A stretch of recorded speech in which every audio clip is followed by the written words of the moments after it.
Même le livre le plus ancien est toujours nouveau aux yeux de celui qui ne l'a jamais lu. Et ça a clairement été le cas pour moi, pour cette histoire de La Belle et la Bête, version live action de Disney de 2017. Bienvenue à tous, mes chers amis, sur Série Film by Olivier Bébé et Olivier Bestaoué, la chaîne YouTube. Nous allons parler ensemble de La Belle et la Bête, version live action de Disney. Allez, sans plus attendre, on se lance. Cette histoire est vraiment sympathique. Bon, je l'ai redécouverte que récemment, mais je me suis jetée à plein dedans après le conseil de ma cousine et par ma propre curiosité. Je me suis laissée aller et j'ai pas regretté, franchement. Alors, quelle est cette histoire? Rentrons dans le vif du sujet. Nous avons Emma Watson, l'héroïne Hermione de Harry Potter, et la Bête, qui sont les stars de ce film. Donc, la Belle est une jeune fille très spirituelle, très intelligente, passionnée de livres. Elle adore justement la lecture et voyager justement dans ces univers littéraires. Et c'est la fille de l'inventeur Maurice.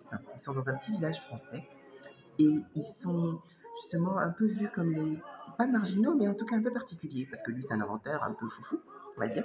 Et elle, c'est la jeune spirituelle qui pense un peu plus loin que les gens du village. Alors forcément, elle est un peu vue comme voilà, la jeune fille un peu étrange et tout, qu'on comprend pas, on sait pas trop d'où elle vient, on sait pas trop ce qu'elle veut.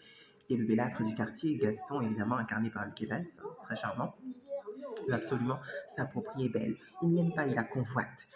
C'est la seule qui lui résiste. Et donc, voilà, c'est un peu fuis-moi, je te suis, fuis-moi, je te suis, tout ça, quoi.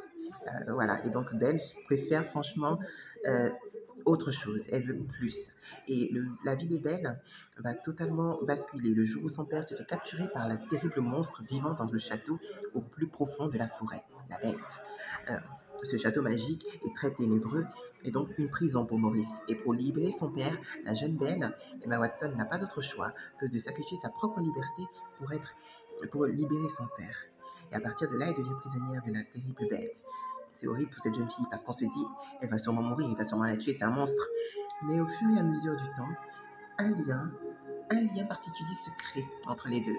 Un lien assez fascinant.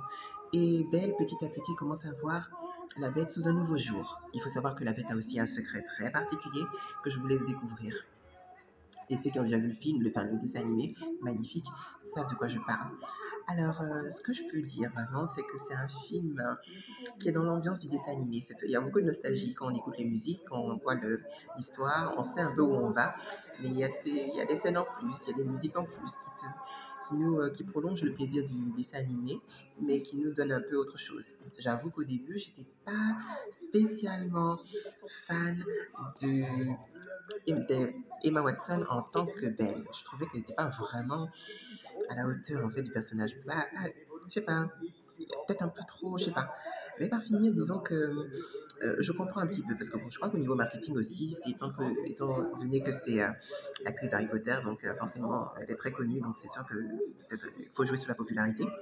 Mais en même temps aussi, finalement, elle a une certaine innocence voilà, dans son visage et tout, qui fait qu'on peut se dire que c'est un choix assez bien trouvé pour justement incarner la jeune Belle, hein, la jeune fille spirituelle. Donc finalement, je m'y suis fait. Et je peux dire aussi que ce qui m'a vraiment charmé, ce sont les scènes de danse, comme celle que vous voyez là. Vous savez de quoi je parle? Les scènes de bal, les scènes de danse sont vraiment magiques. Et ça, franchement, ça m'a beaucoup touché. C'est un gros point pour ça, parce que j'ai beaucoup kiffé, ça m'a vraiment transporté. Et puis la romance est mignonne aussi. La romance est mignonne entre la Belle et la Bête. C'est, c'est fascinant, c'est mignon, c'est touchant. C'est plein d'émotions. Et le final est évidemment c'est le sommet du happy ending, forcément. Alors, donc, je vous conseille, je ne saurais que trop vous conseiller cette belle histoire, ce grand succès au box-office, qui est La Belle et la Bête version live action de Disney. Donc, c'est clair qu'on s'y retrouve. On y est. L'univers est assez respecté, l'ambiance est assez respectée. Et je pense que voilà, le charme d'Emma Watson, de Luke Evans, et de tous ces personnages, même le fou, tous ces personnages s'imbriquent bien les uns avec les autres et ça crée cette magie de Disney. Voilà, on adore. Hein.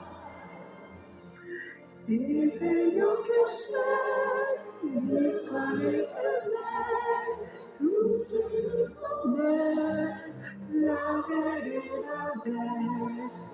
si vous avez kiffé, n'hésitez pas, partagez, likez, abonnez-vous à la chaîne pour profiter des autres vidéos que je vous prépare très très bientôt. À bientôt les amis.